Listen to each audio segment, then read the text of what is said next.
নমস্কার, আজকে বানাবো রসভরি পিঠা পুর ভরা। এর জন্য নিয়ে নিয়েছি জল। কড়াইতে জল দিয়ে চুলায় বসিয়ে দেব, আর এর মধ্যে দিয়ে দেবো লবণ, ফুড কালার দিয়ে এবার সব ভালো মতো নাড়িয়ে নেব। নাড়িয়ে নেওয়া হয়ে গেলে দিয়ে দেব সুজিটা দিয়ে এবার খুব ভালো মতো নাড়িয়ে নেব।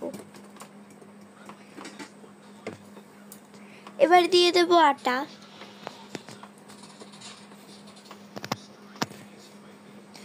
আটা দিয়ে একটা ডোয়ের মতো তৈরি করে নেব।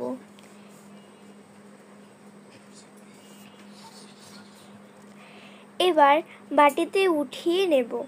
বাটিতে উঠিয়ে হাতে তেল মেখে সব ভালো মতো একসাথে মিশিয়ে নিয়ে একটা ডোয়ের মতো তৈরি করে নিতে হবে।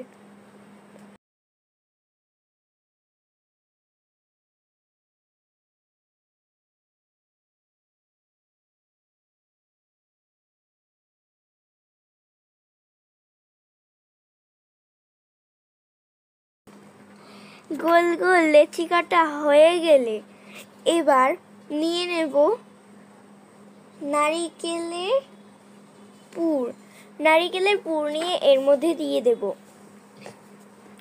প্রত্যেকটার মধ্যে পরিমাণ মতো দিয়ে এবার গোল গোল করে নিয়ে নেব।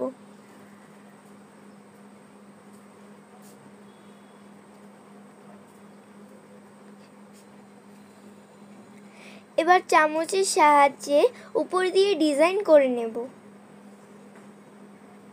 এরকম প্রত্যেকটাই করে নেব।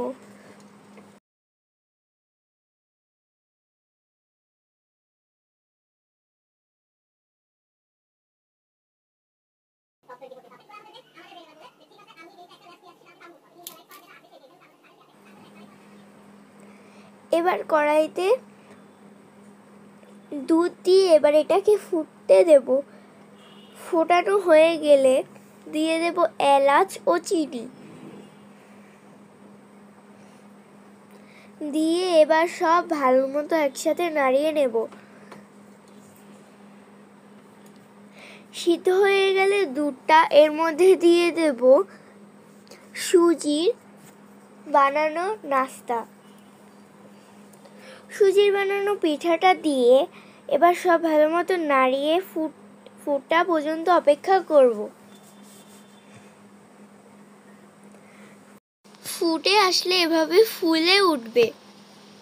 ব্যাস, তাহলেই তৈরি হয়ে যাবে আমাদের মজাদার পুর ভরা রসভরি পিঠা।